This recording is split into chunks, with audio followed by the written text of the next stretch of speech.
Nats Chat is brought to you by Walters. Make Walters your spot to watch the Capitals march to the Stanley Cup. Plenty of TVs and beer selections.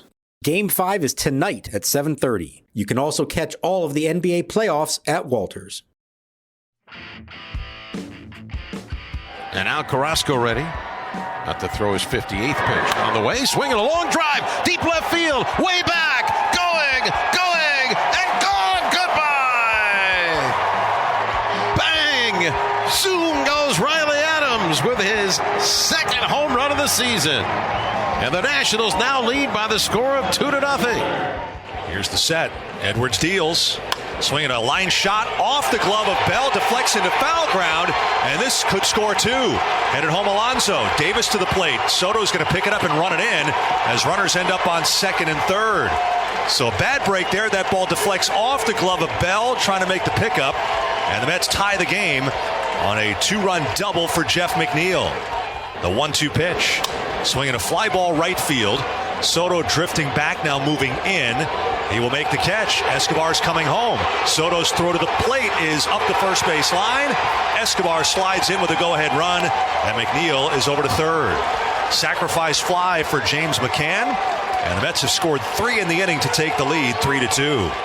And welcome to Nats Chat, May 11th, 2022, along with MASNsports.com Nationals insider Mark Zuckerman, who is at Nationals Park. I'm Al Galdi, host of the Al Galdi podcast. Well, there are all kinds of stats that we throw at you with this game of baseball. How about this stat regarding the Nats in this 2022 season? The Nats this season now are 0-14 in games in which the team commits at least one error. Now, we know that errors aren't the end-all be-all for judging defense in baseball, but geez, 0-14 when committing at least one error so far this season. And the latest loss, unfortunately, happened on Tuesday night. What ended up being a 4-2 Nats loss to the New York Mets at Nationals Park in Game 1 of a 3-game series. Patrick Corbin was good for a third consecutive start. We certainly don't want to lose sight of that, but there was a sloppiness to this game, both in the field and on the base pass for the Nats, that was rather off-putting. We know, Mark, that Davey loves to talk about the little things. The little things were not good things for the Nats on Tuesday night. So I was just going to ask you, if they're 0-14 when they commit an error, what's their record when they commit an error and make an out at the plate? Probably not very good. Probably not very good. And unfortunately, both those things have happened a little too often. Remember, probably after the first week of the season when we were saying, man, how great has the Nats defense been? Yeah, that didn't hold up. Unfortunately, it has not. And that wasn't really the reason they lost this game. I mean, the last run was unearned because of a Michael Franco error. Earlier, you had a D. Strange Gordon error. But, you also had Juan Soto making an ill-advised throw all the way to the plate when he just needed to hit the cutoff man. You, again, had a runner thrown out at the plate. You had D. Strange Gordon thrown out trying to steal second. It's just where they're at right now, especially when they're playing a high-quality opponent like the Mets are. They really cannot afford to make any kind of mistakes like this because the margin for error is very slim. They need to get good pitching. They need to get clutch hitting, but there's only so much of that they can count on. So you can't help the other team out in any way. And unfortunately, in this game, they helped them out way too much. Yeah, and I thought actually the worst defensive moment for the Nats, or at least the most key negative defensive moment for the Nats, was a play on which an error was not charged. Carl Edwards Jr. made his Nats Major League debut on Tuesday night. More on that in a bit. But he ended up giving up 3 runs in the top of the 6th inning, and the big blow in that inning was a one-out, game-tying, bases-loaded 2-run double by Jeff McNeil on a well-struck ball that got past first baseman Josh Bell. Now, Bell made a backhanded attempt at the ball. This was not an easy play to make, but it is a play you'd like to see your first baseman make.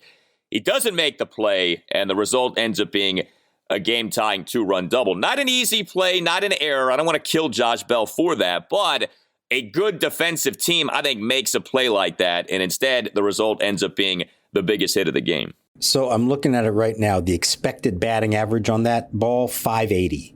So, yes, it's probably a hit, but it's not a guaranteed hit. It's a play that could be made. There's a guy who played first base here for a long time wearing number 11. You feel like he would have had a shot at it. Certainly the guy who played first base before him, named Adam LaRoche, probably makes that play.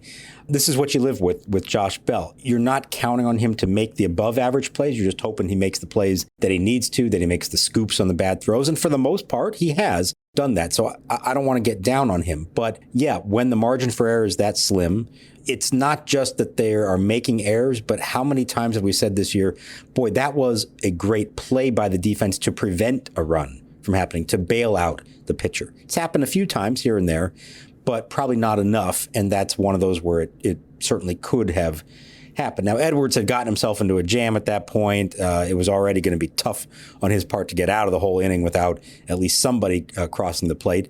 But if you can get a little help from your defense, it does make a difference, and he didn't get it there. Yeah, the two actual errors by the Nats on Tuesday night. Mark referenced one of them, Maikel Franco, in a Mets one-run ninth, committing a throwing error on a leadoff grounder by Mark Canha. And then the other error on Tuesday night came from the Nats starting shortstop in the game, D. Strange Gordon. He's down 0-2. Cishek throws. And a chopping ground ball toward the shortstop, Strange Gordon. He's in into his right to field, and the throw is high, pulls Bell off the bag, and the sweep tag is missed. He in the top of the seventh committed a throwing error on a leadoff grounder by Mark Canha on an 0-2 pitch from reliever Steve Cishek. So grounders from Mark Canha were problematic for the Nats on Tuesday night. By the way, why D. Strange Gordon at shortstop and not Alcides Escobar? So Escobar was initially in the lineup, and he was scratched probably about an hour or so before game time. Turns out he had a swollen left index finger, and according to Davey Martinez, there was an infection maybe under the nail, something that had to be addressed. Guess it was fixed up, and they hope that he's fine on Wednesday, but that sounds like a little bit of a nasty situation. You know, nothing serious, no serious injury, anything like that, but just something that I guess was preventing him from being able to play. He tried to say that he could maybe grip the bat, nine-fingered like the way that Trey Turner did in 2019. Fortunately, all due respect, Alcides Escobar is not Trey Turner in a lot of ways, so I don't know that was worth the risk of having him try to play the game with only 9 fingers gripping the bat.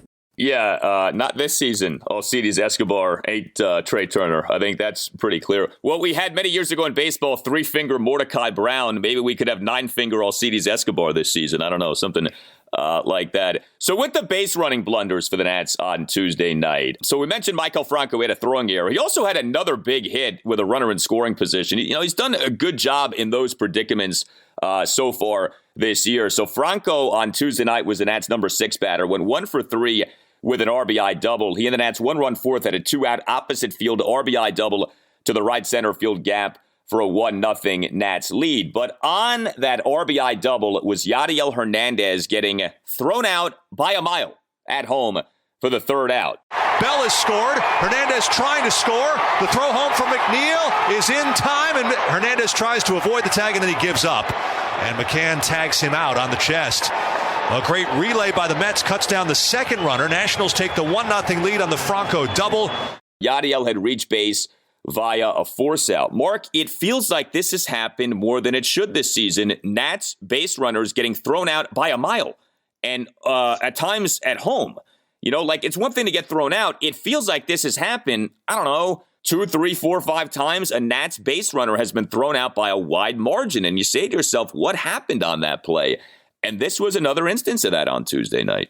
Yeah, it's happening a lot, especially when you have a new third base coach, because part of the knock on the previous one was that he had too many guys thrown out at the plate. So, yeah, that has been a little bit of a concern here. And Davey's explanation was essentially that there's 2 outs, acknowledging that they have not been scoring runs, especially at home, and so they are going to try to be a little bit more aggressive. I get all that, but again, situational. You have to know who you're talking about here. Yadiel Hernandez, not the most fleet of foot that they have on the bases. I don't know that he's the right guy to try to do that with. Now, maybe you say, hey, it's 2 outs and the odds of D. Strange Gordon driving him in are pretty slim, but you never know. You never know, and it's not worth it to risk having an out at the plate. And it's not like that took a perfect relay to get him out. The Mets turned it well, but he was out by 5 feet. He didn't even slide because he knew he was out by so much. He just had to stop and try to avoid the tag. So That was not a good one. It has been happening too much, and I feel like this may be a product of everybody, not just the players, but the coaches as well, trying a little too hard to make things happen for a team that's not scoring a lot of runs. I do want to go back to Franco real quick, though. You mentioned he's been pretty clutch for them. He's hitting .387 with runners in scoring position. So let's give the man some credit. I know we kind of talked him down going into the season as sort of this de facto third baseman after Carter Kieboom got hurt. And certainly he's not, playing at an all-star level or anything like that, but he has come through more often than not in big situations, one of the few guys who has. So I want to give him credit for that. He has been one of their better hitters situationally.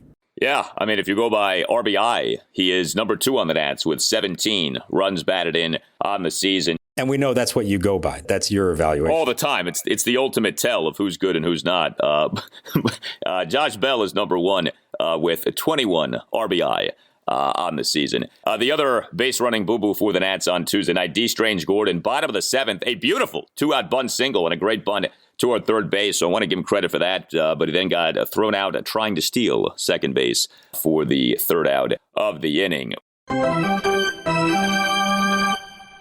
Hey guys, it's Al Galdi for Window Nation. It's graduation season, and so that means it is Window Nation's graduation sale. If your old windows are failing or just not making the grade, here's a homework assignment. Call Window Nation and get to the head of the class with 0% financing for 5 full years, 60 months, and get 2 free windows with every 2 that you buy. Window Nation windows are the best. They are made right here locally in the Washington, D.C., Baltimore area. Over 1,500 custom window combinations are available. Vinyl, wood, fiberglass. Price quotes are valid for 6 months. Call 866-90-NATION or visit windownation.com and tell Window Nation that Al Galdi sent you. The longer that you have old, drafty windows, the more money that you're wasting on your heating and cooling bills. Window Nation has saved customers over $60 million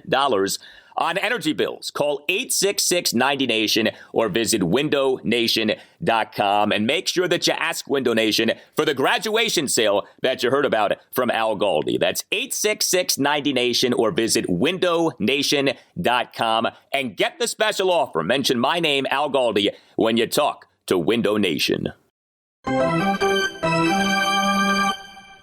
On 3-1, the pitch. Swing and a line drive center field. Robles coming in, still coming. He's going to get there. And he makes the catch in shallow center to retire the side. So Corbin walks the tightrope again for the 3rd straight inning and gets to the other side. Patrick Corbin was good on Tuesday night for a 3rd consecutive start. Now, kind of comes with a caveat, depending on how you want to classify a start, whether it's good or not. But given the bar at this point for Patrick Corbin, I think you count what happened on Tuesday night as a 3rd straight good start. Corbin on Tuesday night, 5 scoreless innings, 5 strikeouts. Right there, I think you sign up and take that if you're a Nats fan going into the game. Now, he did issue 4 walks. He dealt with a lot of traffic on the base paths over his 5 innings, but they were 5 scoreless innings. He gave up just 3 hits, all of which were singles. He threw 51 strikes versus 35 balls on 86 pitches. He only had 1 clean inning, which was the top of the 1st. He spent the rest of the outing being Houdini and trying to escape innings without giving up runs, but he did. He did a nice job. He tossed a scoreless top of the 2nd despite issuing a leadoff 4-pitch walk of Pete Alonso. Corbin tossed a scoreless top of the 3rd despite giving up a 2-out single to James McCann and despite giving up a 2-out single to Brandon Nimmo. Corbin tossed a scoreless top of the 4th despite giving up a leadoff single to Francisco Lindor, who then stole second base, and despite issuing a 5-pitch walk to Pete Alonso. And Corbin tossed a scoreless top of the 5th despite issuing a leadoff 7-pitch walk of Jeff McNeil and despite issuing a 1-out 6-pitch walk of Brandon Nimmo. So obviously way too many walks, a lot of traffic on the base paths. He only lasted for 5 innings, but he gave up no runs. And since that horrendous start in the 7-1 loss to San Francisco at Nationals Park on April 22nd, 7 runs in 1 2/3 innings, he has been better. 3-2 loss to Miami at Nats Park on April 28th, 3 runs, 2 earned in 6 innings, but he was better than that final line indicated. Corbin had 8 strikeouts in that game. And his previous outing was the complete game effort in that performance at the Colorado Rockies last week. So, we're not going to do a thing on is Patrick Corbin fixed or not. Okay, we need to see more. But since that wretched outing against the Giants, he has been better. So his ERA after that start was 11.20, if you remember. And everybody was reacting to that like it's the end of the world. And is he even going to keep his spot in the rotation? What are they going to do with him? And we discussed all that right here on the podcast. Well, in just 3 starts since then, he's lowered the ERA from 11.20 to 6.06. Now, obviously, a 6.06 ERA is not even close to being anything good. But he's essentially trimmed it in half in the span of 3 starts. And so what I would say is we've gone here from Patrick Corbin not pitching like a big leaguer to pitching like a competent big leaguer. Now, that doesn't mean he's pitching like an ace, doesn't mean like he's, looks like a frontline starter again, but he's giving them a chance. And from where he was not that long ago, that's a huge bonus for them to get back to that point. Now, you hope he can sustain it.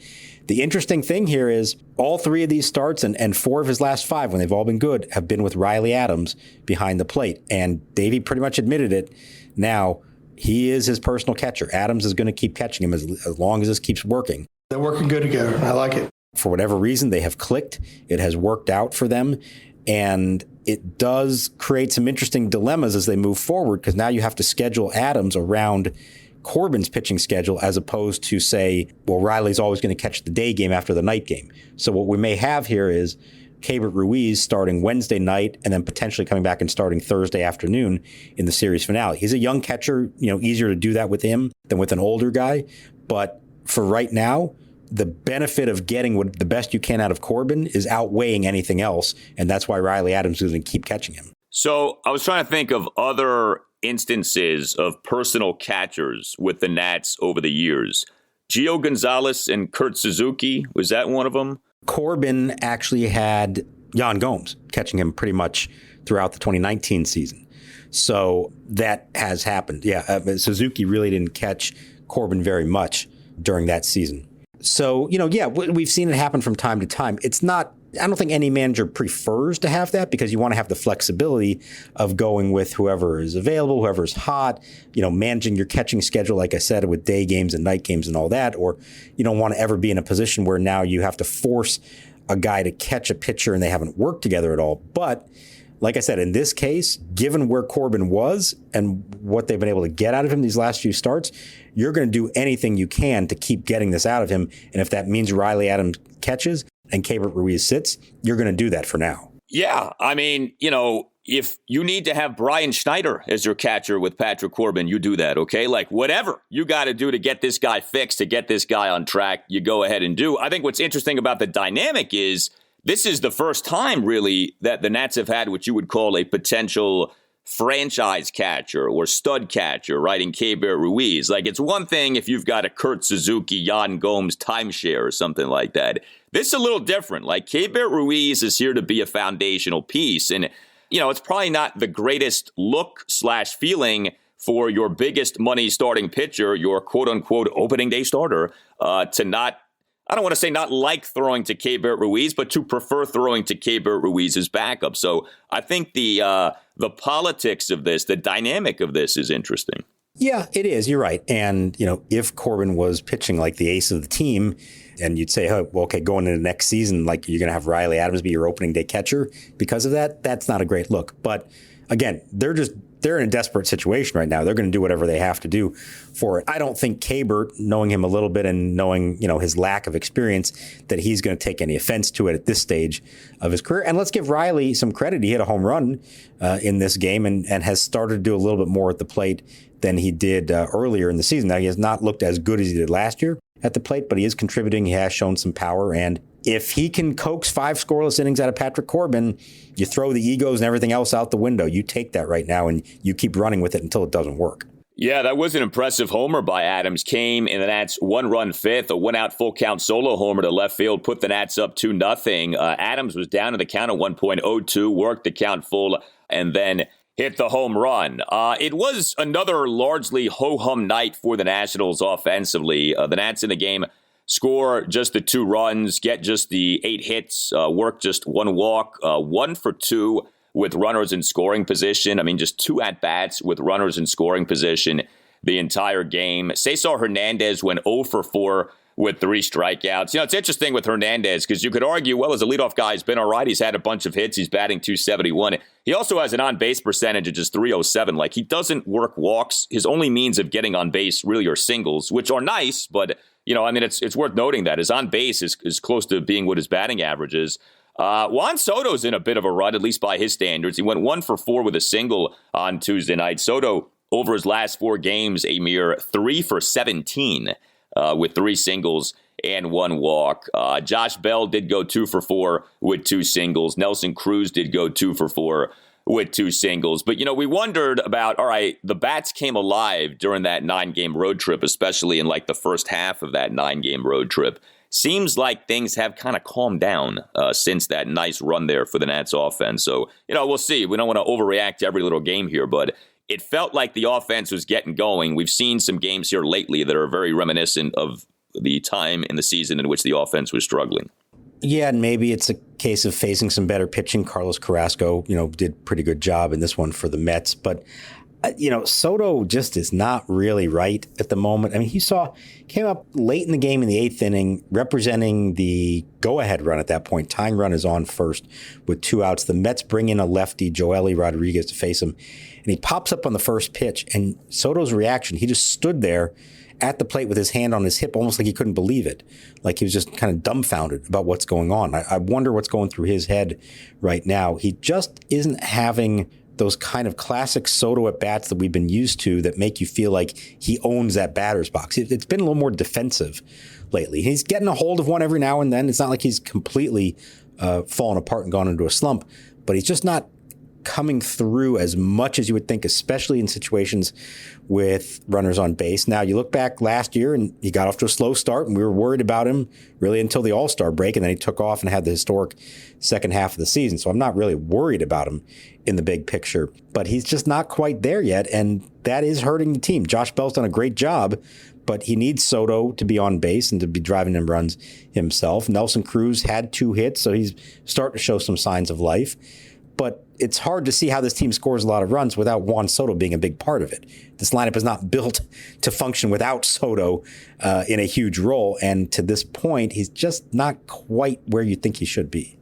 No, I mean, we brought up Maikel Franco batting as well as he has batted with runners in scoring position this season, 387. Soto, 083 batting average with runners in scoring position this season. And it's not like he's worked a bunch of walks with runners in scoring position or anything like that. And, with runners in scoring position, I think you always have to be careful. Small sample size, you got to let the season evolve and breathe. But yeah, I mean, so far, it's been an odd year for him. His overall numbers aren't bad, but he's not having the impact that, that Juan Soto is capable of having. So we had some bullpen news for the Nats on Tuesday. The Nats making multiple roster moves on Tuesday regarding the bullpen. The Nats selected the contract of veteran reliever Carl Edwards Jr. from AAA Rochester. Carl Edwards Jr., the former Chicago Cubs reliever. The Nats also optioned reliever Andres Machado to Rochester, and the Nats transferred reliever Mason Thompson to the 60-day injured list. So there's kind of a lot to chew on here.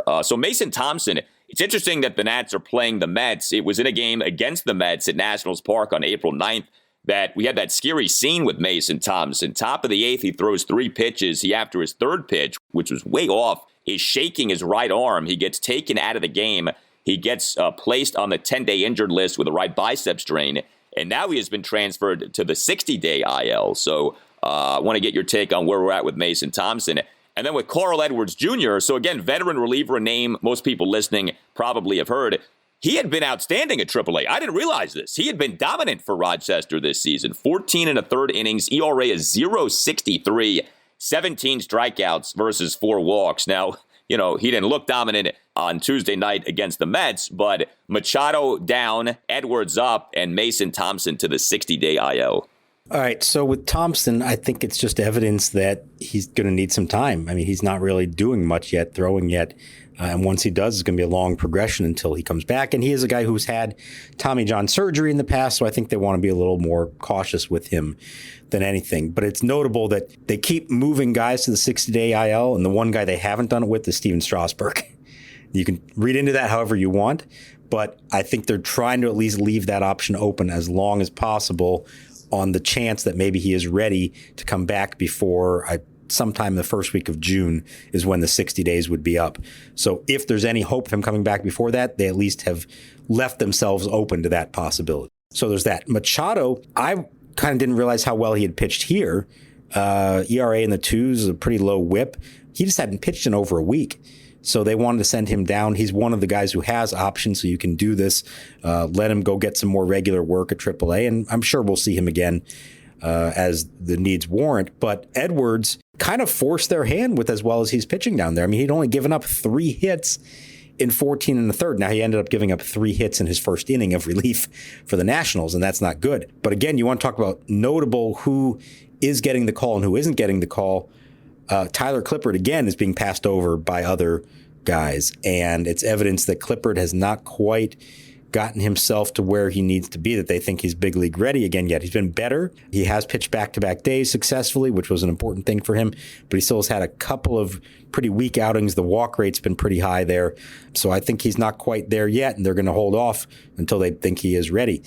Edwards, I don't know about you. My first image of him, and I'm sure a lot of Nationals fans feel the same way, is giving up a towering home run to Bryce Harper in the NLDS in 2017. There's a drive to right. No doubt about it.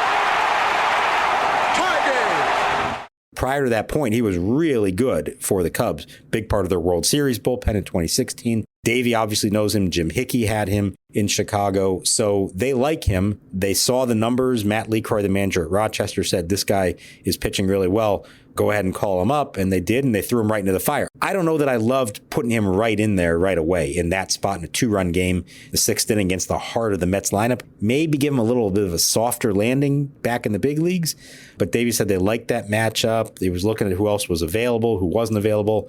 He felt like that was the right guy for that situation. It didn't work out. We'll see how he does now. He's bounced around a lot the last few years. Edwards has. He's had some injuries, some ineffective performances with several franchises.